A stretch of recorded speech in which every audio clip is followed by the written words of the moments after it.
you had asked me in law school, I would have looked at you like you had 3 heads and you were an alien from another planet. But again, it wasn't something that was driving me. It wasn't even my favorite area of law that I was practicing at that time. During that time, a very near and dear friend of mine called me, and she had gotten a stage 4 lung cancer diagnosis. And she passed away, and there was no staying away. And that's all the family resources, because a lot of them weren't in both of their names until that estate got probated. Plan it's just a great act of love. With every single breath we take, living our best. John, with every breath we take, we're slowly dying.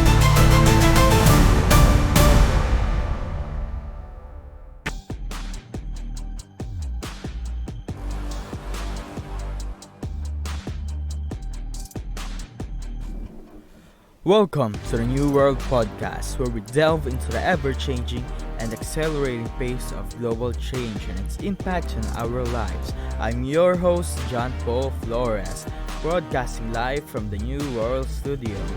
Today, we're diving into the world of AI and automation. As an enthusiast and expert in lead generation, I will guide you through understanding and leveraging these technologies for your business and for your personal use. And don't forget, AI and automation might be unstoppable forces, but that doesn't mean you are powerless. Tune in to learn how to make them work for you and not the other way around. But first, let's meet our guest. Welcome to the New World Podcast, where we navigate the changing world around us. I'm your host, John Paul Flores, specializing in lead generation and AI automation, here to help you understand how our world is changing and what it means for you. In this episode, we're joined by Neil Anderson, an expert in estate planning who simplifies the complexities of securing your future. And if you think that you won't watch this because you're just a young professional and you're not scared about what happens with your money when you leave, you will want this info. So watch it. From protecting assets to ensuring medical preparedness, Neil shares actionable insights on creating a perfect and lasting legacy for all stages of life. Neil, it's a pleasure to have you in the show. Thank you, John. How are you today? I'm doing great. I hope my intro did you service. I love it. Great intro. By the way, before we begin on the in-depth questions, because I do have some, do you mind giving us a quick intro on who Neil is, your expertise, experiences, and what keeps you busy these days? Yeah, quick intro. First off, I am a dad and a husband, a brother, and a son. First and foremost, family is everything. And I know that a lot of people probably share that sentiment. I am a late-in-life attorney. This is my second career. I spent 25 years working mostly with youth and young people in the nonprofit sector.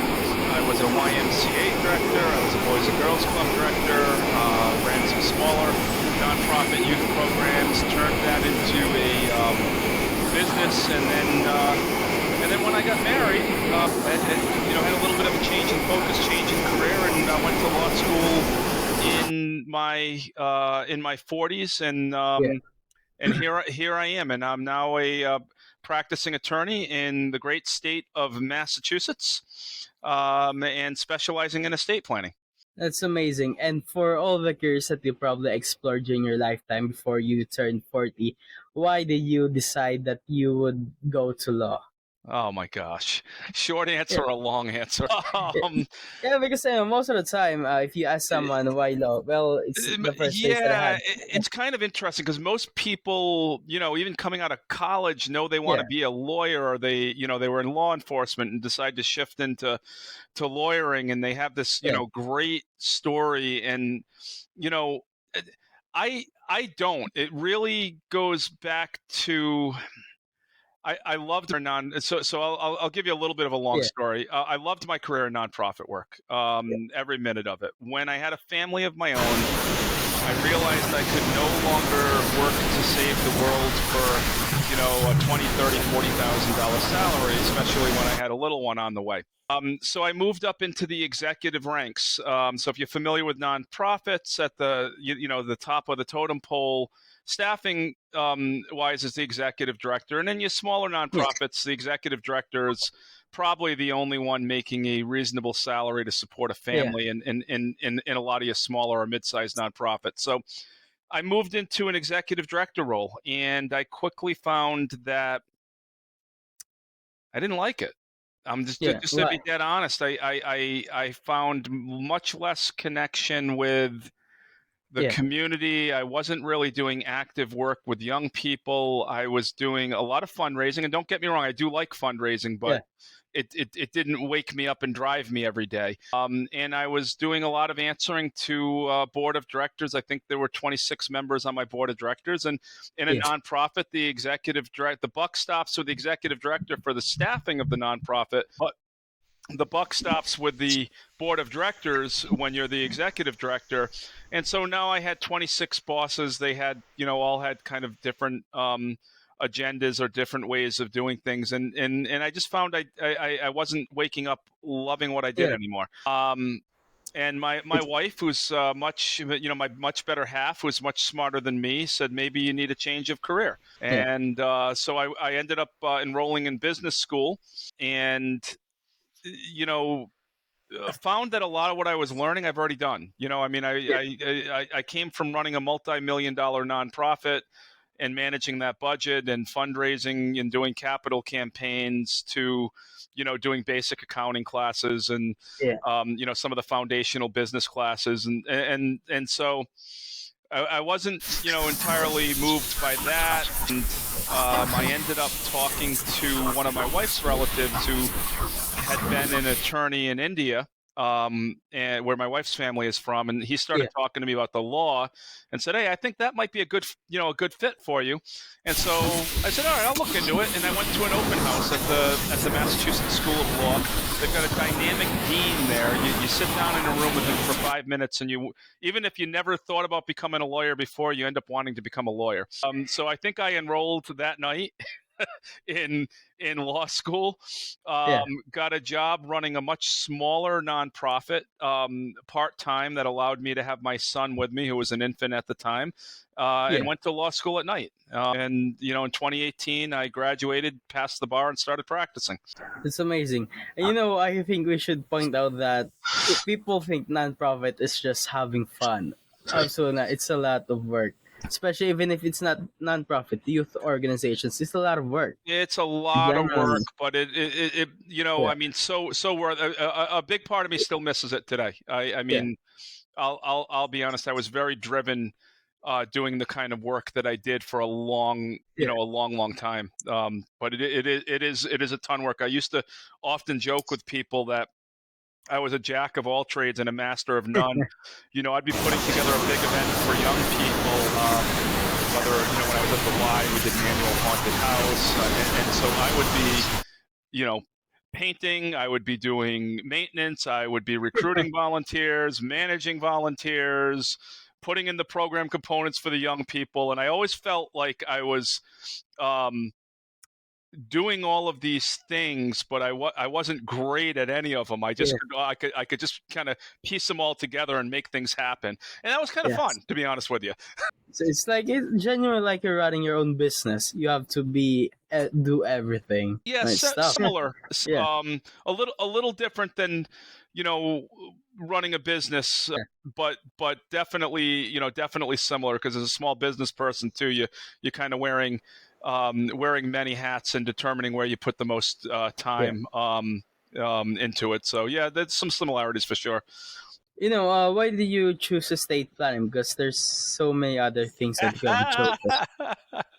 Yeah, why Oh, estate? I shouldn't even be laughing. It's another Yeah. thing that it chose me. You It gotta talk more about that. it chose me. If you had asked me in law school Yeah. if I was ever going to do estate planning, I would have looked at you like you had 3 heads and you were an alien from another planet. I had no interest. I Yeah. probably shouldn't say this, but I took no classes in estate planning. Okay. Now, what happened when I passed the bar? One of my dear friends who who has been a lawyer for more than 30 years and was one of my biggest supporters in the nonprofit work that I was doing, hired me right out of law school.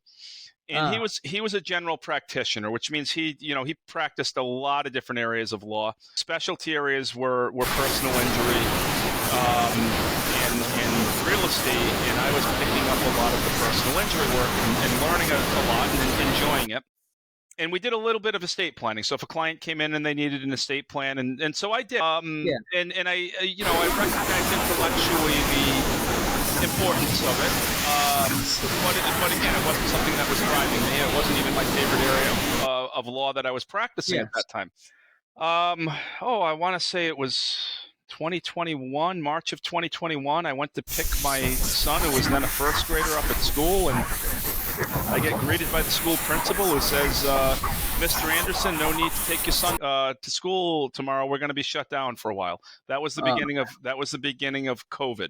Like million other Americans, I tried to balance my job as an attorney with a little one who was in school on an iPad or a computer for the first time in his life, trying to go to school on a computer. And I realized at one point, when I was talking to a client who had a really serious matter we were dealing with, and they were in tears, and then I had a first grader tugging on my pant leg, saying that they opened up a window or closed a window or did something with a computer they shouldn't have done, that wasn't going to work. So I took a leave of absence from the law firm that I was working for. I thought it was going to be a short period of time, just till the end of that school year. Turns out the next year, because I wasn't happy, or my wife and I weren't happy with a lot of the schooling options available, I ended up homeschooling my son for a year. So, a half a year turned into a year and a half. So it was like, just as my new career began, it came to an abrupt stop.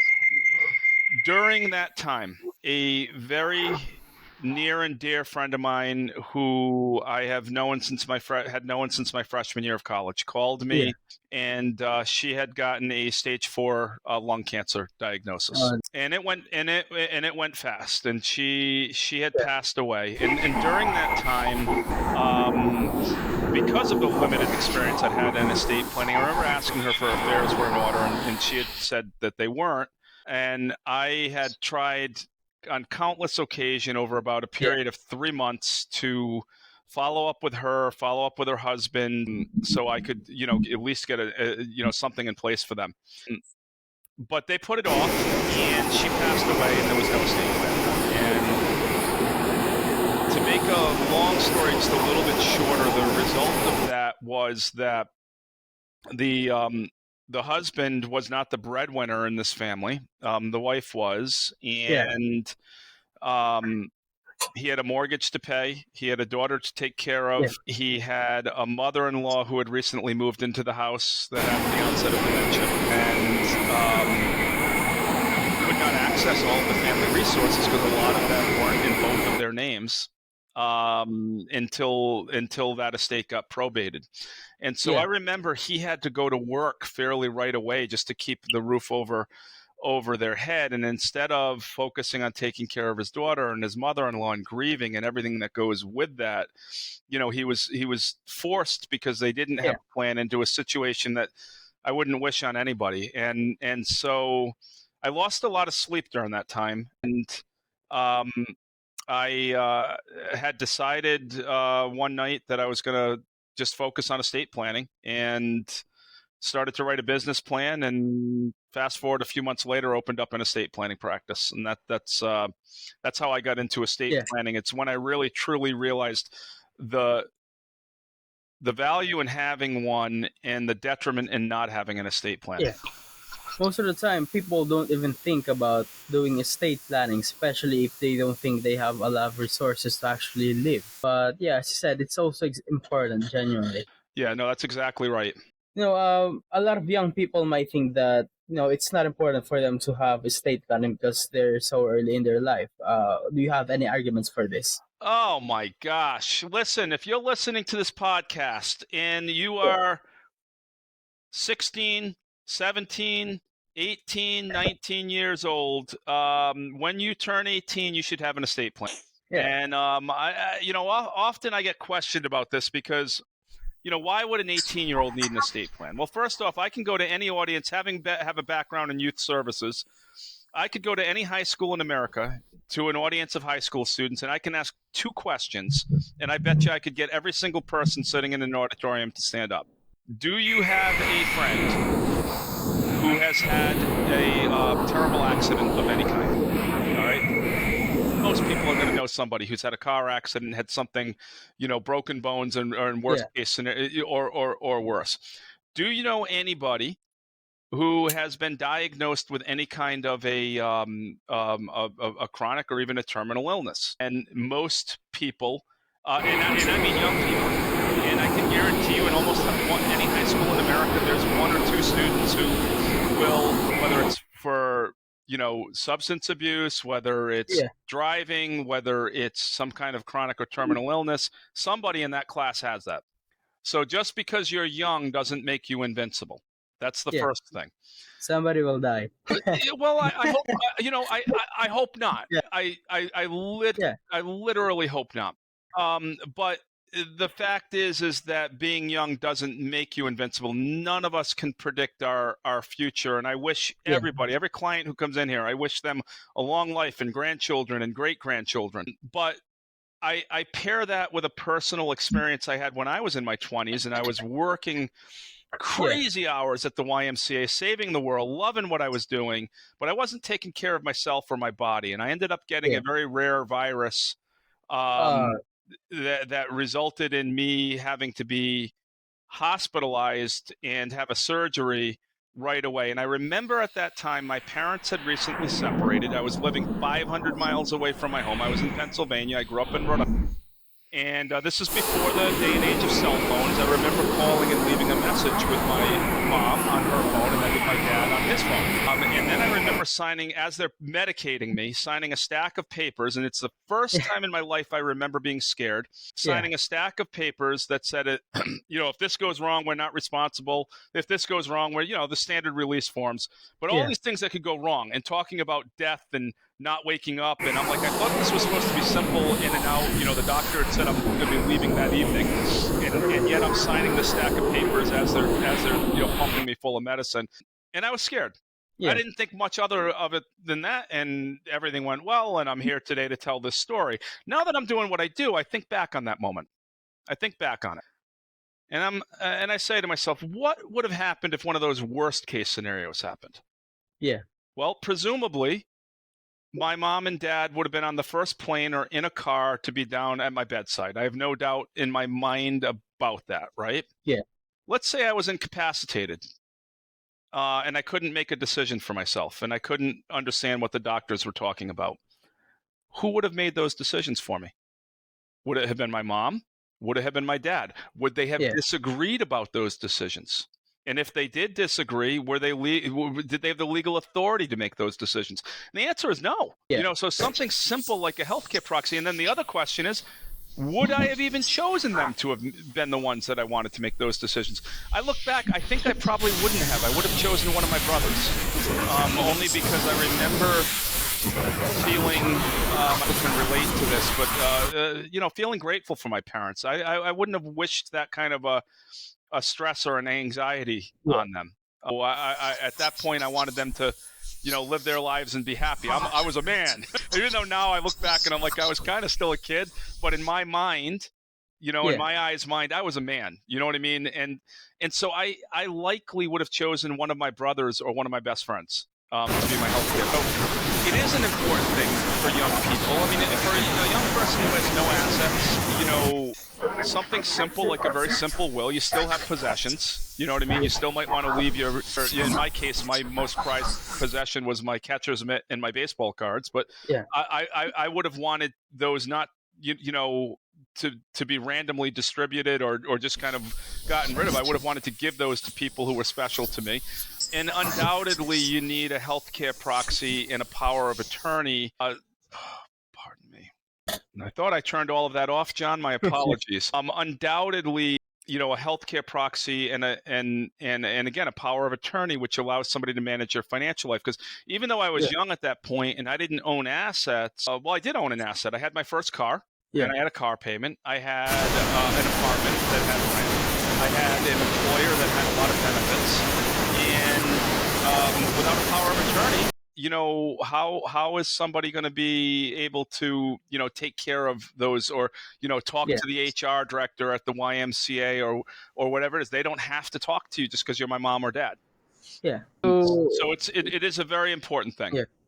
So if I'm looking at this, the main reason that I would probably have this estate planning is so that when something happens to me, I don't have to think about that. My parents are somebody who's most concerned about me is having to go through all this work instead of just grieving. Yes, exactly. No, you're dead ready. Don't even burden the people in your life because you already It, took care of it. I tell people Yeah. often, doing an estate plan is an act of love. Yeah. It's an act of love for yourself, and more importantly, it's an act of love for your family, friends, and loved ones, Yeah. because it enables you to avoid Any stress conflict between and them. Yeah. conflict, and at a time, by the way, when somebody is not well, they've had an accident, they're not Yeah. they're not well, or worse, they pass away. That's a period of great stress to Yeah. begin with. So if you have a plan to reduce that, and to reduce the opportunity for family members and loved ones to have Yeah. conflicts over you, whether it's your care, whether it's over your Yeah. finances, or whether it's over your estate. And an estate doesn't necessarily mean you have Yeah. $5 million. An estate could be you have a car and a bank account. Yeah. Absolutely. And let's say, not young people, for young families, the one who just started their own families, so why should they have a snake? Well, a lot of the same reasons, but Yeah. if you have a young family, it becomes even more important, or takes on Yeah. an even higher sense of urgency. And what do I mean by that? I have a child. I have a minor child. I have an 11-year-old son. Love my. Um, if something were to happen to my wife and I without an estate plan, a court would get to decide who raises my son. Now, the courts are going to make the best decision they can. Yeah, but they don't know those people. But they don't know, and they will do their best to find the right people. But they wouldn't know that I would choose one brother over another brother because I have Yeah. one brother who my values more closely align with, or my life's closely aligns with. If both my brothers, say, made an appeal to the court to become my son's guardian, they're going to look at it, from more of an intellectual Financial perspective, side. Yeah. and financial, both. Yeah. Yeah. So, a young family, you don't want to leave that guardianship children to chance, right? Yeah. I often say estate planning is about, I try to get people to breathe a little easier, because a lot of people put it off because these conversations are difficult. But John, I say to you two things. I'm going to have you do something with me right now, and if you're listening to this show, do it with us. John, I'd like you to take a deep breath in through your nose with me, and then exhale, because I'm going to tell you two things. Beautiful. John, with every single breath we take, we are living our best life. We share that with every living creature. We're going to do this one more time, John. We're going to breathe deep in through the nose, out through the mouth.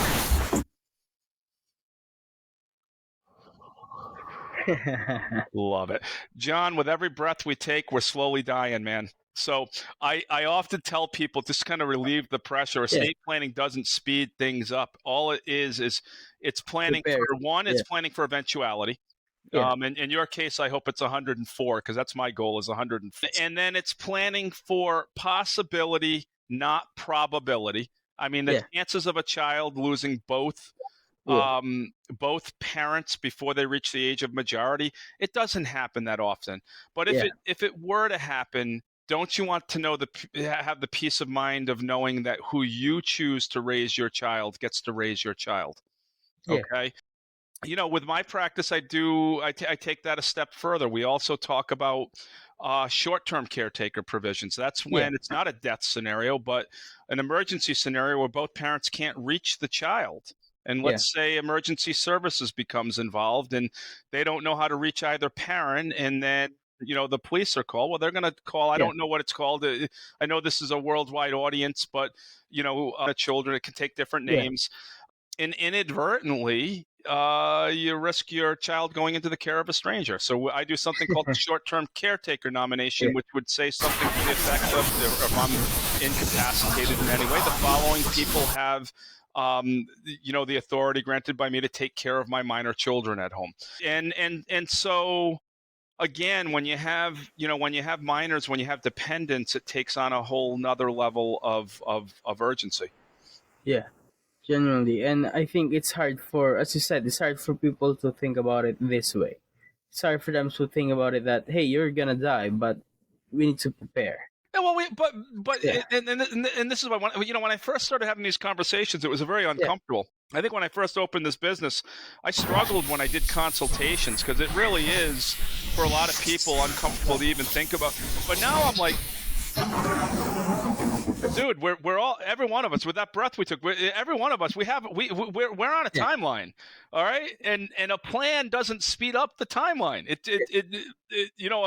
As I said, a plan is, it's just a great act of love. So Yeah. for when that time comes, and my hope again for all my clients is that time is a long, long time from now.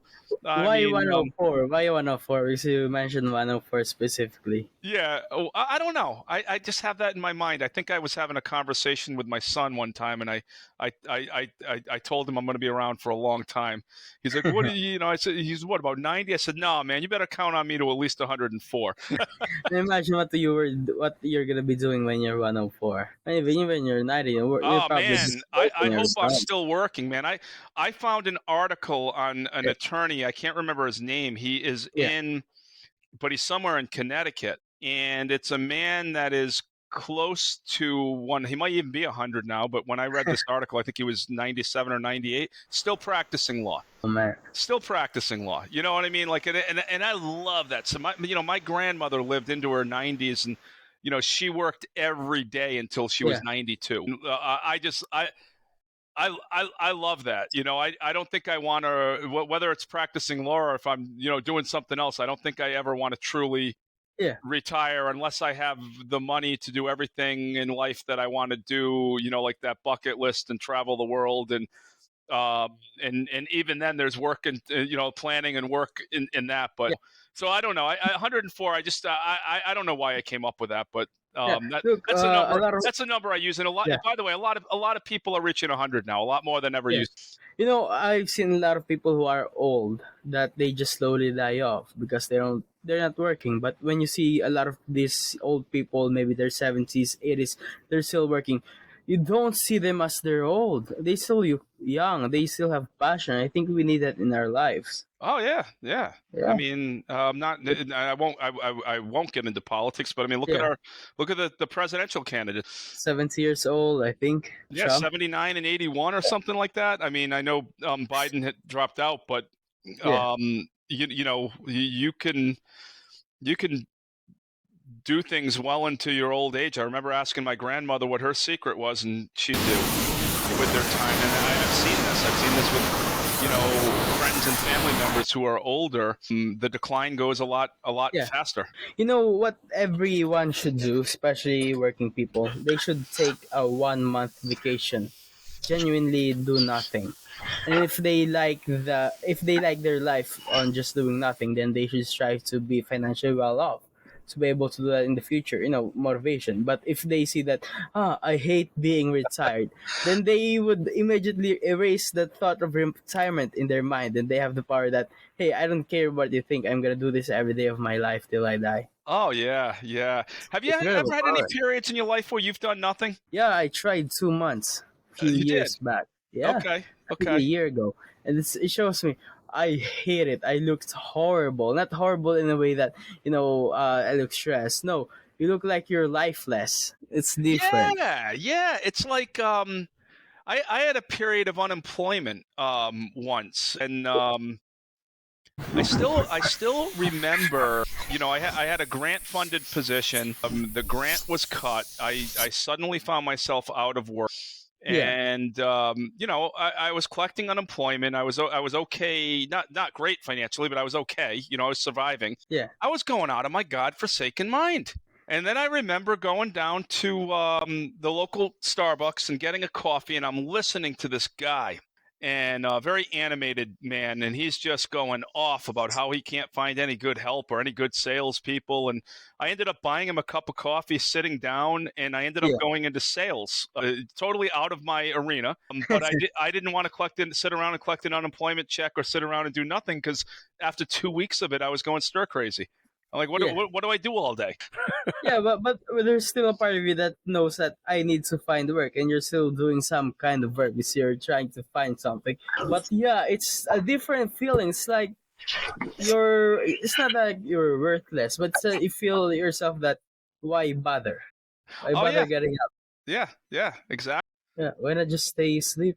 Why not just slowly die? It's an odd feeling, but yeah, everyone should know the feeling of that.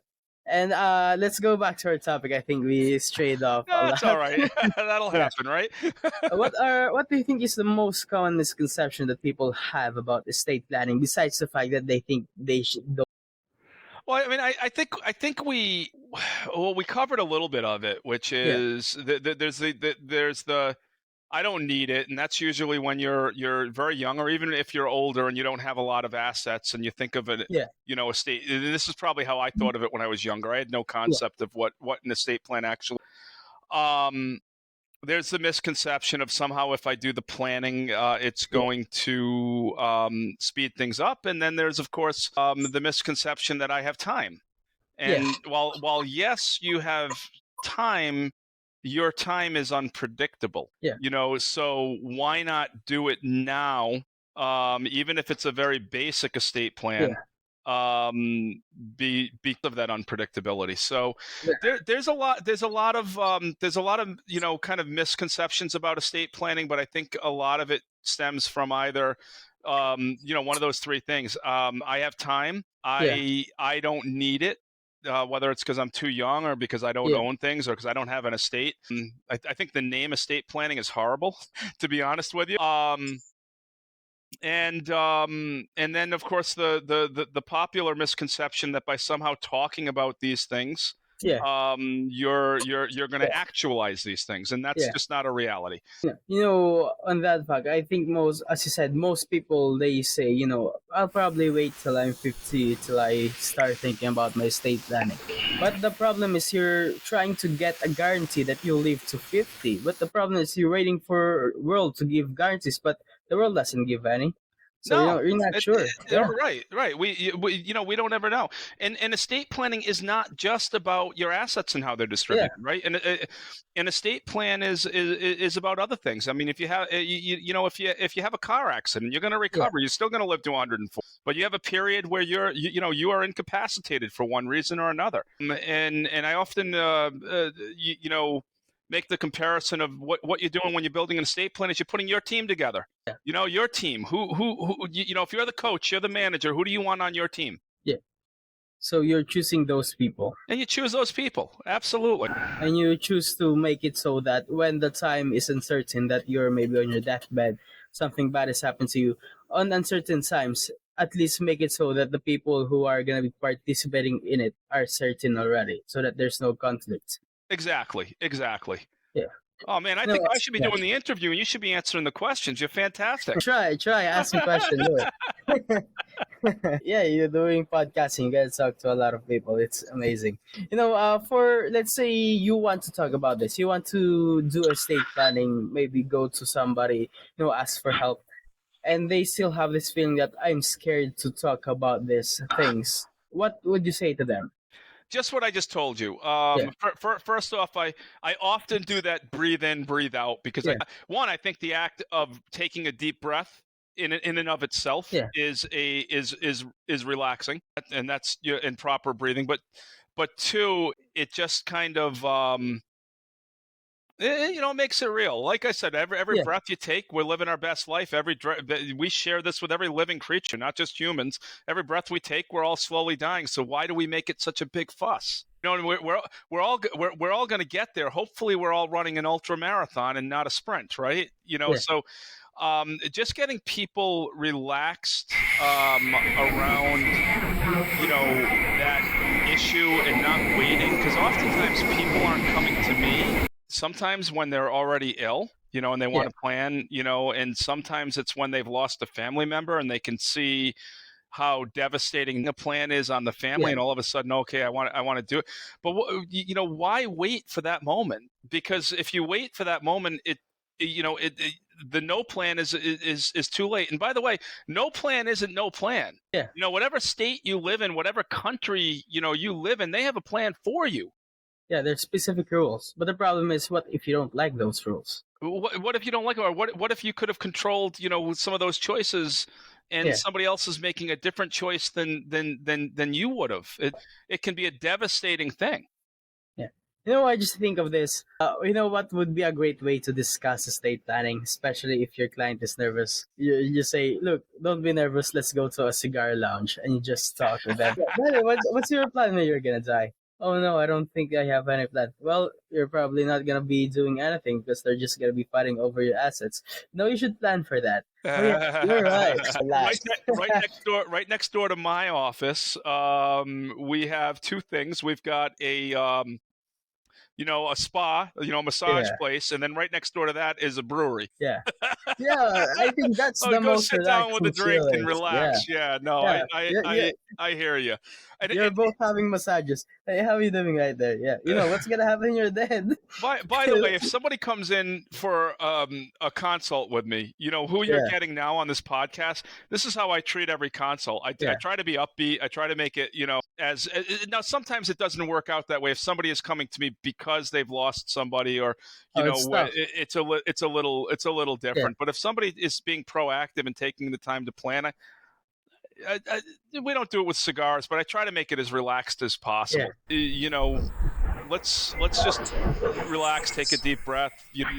There's no First up, there's no harm in getting educated. When you come yeah, in for a consult, and I know this isn't just with me, this is probably with most estate planning attorneys. You can go in, you can have a consult, you can have a sit down, and it's not going to cost anything. yeah. Information and getting educated and getting inspired. Listen, it costs nothing. I hope that somebody listening here today says, "Oh, I never thought about estate planning. I'm going to make a call." And my recommendation, wherever you're listening, call a local attorney, and like I said, in most cases, you can sit down with an attorney. I do things a little different. I don't ever schedule back-to-back consultations because I don't put Yeah. anybody on a clock. Come in, you sit down, we talk for as long as we need to. You get some recommendations, and and then we go from there. Nine times out of 10, Yeah. once you get educated, people they want to plan. And let's say, what's your typical estate planning? Let's say for the most common case that you hold, Um, what are you doing for them? I have first off, I have clients literally that range in age between 18 when they did it, so 18 and 87. I've been in practice for 2.5 years. I would say my most typical client is probably a couple with minor children, anywhere between the ages of 35 and 50. They own some assets. They have an estate valued usually between $2 and $5 million. I mean, that's kind of the typical situation. Yeah. But estate planning needs to be very customized. It varies from client to client. So, somebody who comes to me and their estate is valued at more, they might have a different estate planning strategy, because you also can get into planning your estate to alleviate some tax burdens and whatnot. So there's no one size fits all. But my typical client is a parent of minor children. What happened, because you also said that sometimes there's just you have a client where their family members just die. What does that look like? I mean, it looks like much the same. I mean, how I operate is my clients will come in for that that free, as I said, no obligation consultation. We look at everybody's situation differently. I mean, some of the strategies apply to everybody, and some things apply just to people in particular. And there are a lot of choices and recommendations that clients would have, or choices they would have to make. But it doesn't vary that much. I think maybe the tonality, because as I told you, this is kind of who I am. I'm very enthusiastic. I'm fun. I'm now comfortable. I wasn't when I started. I'm comfortable talking about these things. you know, I but can't imagine. Yeah, my tone might change if you're dealing yeah, with a family tragedy. You know what I yeah. mean? We might it might be much more getting right down to business, and it just varies. Every situation, every person's very different. No, I was just thinking because you said when you were first starting doing this, you were not comfortable doing it because it's a hard topic. I was just imagining what the oncologists, the ones that deals with cancer, and they have to tell their patient that they're going to die. That's tough. That's a hard thing. You can't be upbeat. I have a lot of respect for people who do, Yeah, and the people who can still do it with an ounce of humanity and empathy. I imagine if you're in a position where you have to be the bearer of really tragic or bad news, especially medical profession. I imagine that becomes easier and yeah, easier to do over time. Like it's easier and easier for me to talk about death and tragedy, and even try to make it light. The more I do it, and the better I get at it. But I'm not.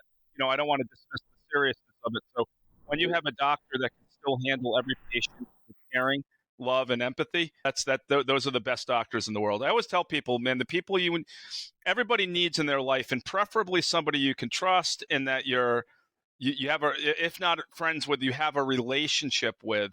A lawyer, even if it's an estate planning lawyer like myself, and you have another area of law, my clients know they can call me. Instead of them going in, I call it the Google verse, kind of looking for the 5-star reviews, which don't always tell you the real story.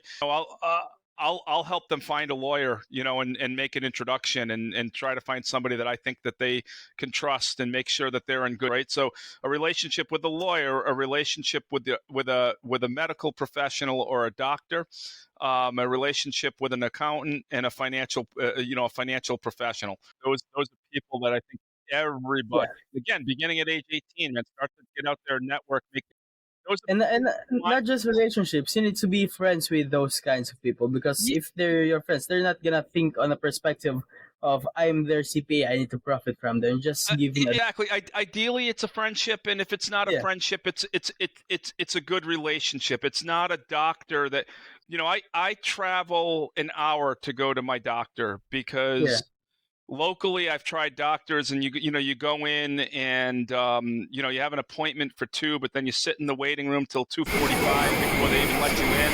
Then they sit you in a cold cold medical room, and then you wait even longer for the doctor, and then the doctor comes in with a chart, and spends 5 minutes with you and tells you you're okay, or yeah. they're just checking boxes, and then they have the nurse do what the nurse does. And it's very, very impersonal, and I personally don't feel comfortable. I want a doctor that I can sit down and rap with the way you and I are right now. Yeah.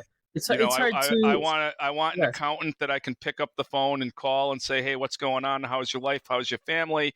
Hey, listen, do you have a moment? I have some questions, and like that kind of thing. So, at the very least, these are the types of professionals that you want to have a good relationship, the kind where you can Yeah. pick up the phone and get an answer. It's amazing. And since we're nearing the end of the podcast, what advice would you give to anyone, generally just about this? The biggest piece of Yeah. advice I have to give is don't delay. If you've heard this and anything has resonated, do an estate plan. And again, if you don't have much, even if it's a simple estate plan, the hard cold truth in this, the last time I looked, I think it's 70% of Americans have no estate plan. Oh, And most of the people who are being yeah. proactive are the people who are very wealthy, and they know they're using estate planning for other ends, even to protect their wealth. You don't Yeah. have to be wealthy to do an estate plan. As a matter of fact, I think it's one of the most important things you can do for yourself. So my biggest piece of advice to anyone listening is don't delay. Anyone can feel free to call me. I can't practice law in other states that are Yeah. not Massachusetts. Yeah. If you want a friendly voice, or a recommendation, or some help to find somebody, local to you, I'm certainly willing to do that. And also, just pick up the phone, call your neighborhood attorney, call your local attorney, try to start a relationship, go in for, somebody who offers you a free consultation, get educated, and don't delay. And what advice would you give just generally on life? Because you've had a vast difference. Oh my God! So listen, man, it's not too far from what we started out with, man. With every single breath you take, live your best life. Every minute, every second, every hour, every day is a blessing. It's amazing. And by the way, I've heard this quote a few moments ago, and I think it's one of the best quotes there. Not every reader becomes a leader, but every leader is a reader. Do you have any book recommendations? Ooh. Now, my first challenging question of the day. Do that quote for me again. Not every reader is a leader, but every leader. Ooh, okay. Now, see, now you're challenging me to go into my motivational. Also, oh my God, it is literally escaping me. You got to give me a minute, and I apologize if anyone watching this. I'm going to look away for 2 seconds because I've got to pull up a. I thrown you a curveball. It's okay. I like curveballs. Yeah. By the way, well before I was a youth in youth services and nonprofit, and well before I was an attorney, my primary goal in life was to be a professional baseball player. So I'm okay with curveball. While we're waiting, I tried recently this kind of zine. I don't know if you try them. All right, I can't remember the name of the book, but when I was doing sales, somebody who I both listened to tapes and read voraciously about was a sales guru. His name was Zig Ziglar. And I just want to see if I can get the name of. Let me help you. The book here. All right, I found him here. Embrace the struggle, over the top, secrets of closing the sale, better than good. I'm just reciting. Oh my God! But since you don't know the title, why his books? No, I think it was Secrets of Closing the Sale that I used to read. Like I said, I thought he was fantastic. There's another one as a father that I really loved, that when I was running a small nonprofit, one of my board members gave me a book called Raised a Child. And I can't remember the name of the author, but it was a great book about, kind of getting your children acclimated to nature and the real world in this technologically driven world, which is a challenge as a father that and as parents that a lot of people face. My goal, if I have a lot of children in the future, make it like a boot camp. Then they grow to be the best, toughest people you'll ever see. There's nothing than reading, exercising, but I would raise them the way I like what I've been. Let me ask you a question, John. What's your book recommendation? On what topic? I want one thing that's going to offer me inspiration and motivation, man. Give me your book recommendation. Yeah, I'm going to throw you a curveball. How about that? Generally, I have 2 recommendations. Okay, I'm writing them down. Maybe even 3. Yeah, 3. If you're gonna be a business owner, I think one of the best books you can read is the 80-20 principle. I don't know if you've heard about it. So basically, focus on the 20% actions that you're doing that are creating the 80% of the results. Because most of the time, those actions. You need to isolate them and focus on them and do more of them instead of the 80% that's creating the 20% of the results that you're getting. For just life, maybe Ego is the Enemy. What is that one called? Ego is the Enemy. Ooh, okay. I think, it's not that ego is the enemy to the point that you don't have an ego, because you need your ego. need to say that I'm the biggest, toughest motherfucker out there, and I need to do everything that I can to achieve my dreams. But not to the point that you are egotistic and arrogant enough to think that I'm just better, so I won't even try to do anything because I just have value without even proving it. You need Right, to right. prove your ego. You need Okay. to put value in it. And for learning, I think the book Ultra Learning, uh, made by Scott H. Young, genuinely teaches you how to genuinely learn because most of the time we just learn And without what'd you knowing say that how was to learn. called? Ultra learning? Yeah, Ultra Learning. Yeah. All It's right. a great book. It's just tactics and reasoning on how you could learn the fastest. All right. Now, which one should I pick up first? Ego is the enemy. I think Okay. so. So I This, I, I, yeah, I, I am hoping that you're going to invite me to be a guest again on your podcast sometime. absolutely. You have my word Yeah, that if I come back at another point, that I am going to read "Ego is the Enemy." I might have gotten yeah. through all three of them, but You know I'm what? gonna put that on my reading list. Instead of buying a book, buy a Kindle. It's much better. I can't get used to that, but I now have 50-year-old eyes, so I may have to because I went from having perfect vision to almost overnight, man. Looking at it, one of those Tylenol bottle, I'm like, Yeah. what? But with Kindle, you can basically make it the largest fonts ever. It's Yeah, funny. yeah, yeah, yeah. And yeah, I want to thank you for joining us on the New World Oh, you're podcast. welcome, man. It's been an honor, been a pleasure, and thank you for the opportunity. That's all for today's episode of the New World Podcast. We have explored some fascinating topics with our amazing guests, shedding light on the upcoming New World. If you enjoyed today's episode and today's discussion and want to stay updated the future episodes, don't forget to hit that subscribe button to the podcast. And if you found value on what we have discussed, please consider leaving us a review on your favorite podcast platform. Remember, if you have any questions or topics you'd like us to cover, or if you are interested in being a guest in the future, please feel free to reach out to me via LinkedIn or email me at john.paul@aicinix.com and add New World Podcast, all capital, in the subject line so I can see it. I always love hearing from our listeners. And don't forget to check out our amazing guests. You can find more information about them by the contact details we provided earlier. Again, thank you for tuning in on the New World Podcast. I know your time is very important and I try to always make the next episode better than the last. Until next time, keep learning, keep growing, keep innovating. This is John Paul Flores signing off from the New World Podcast.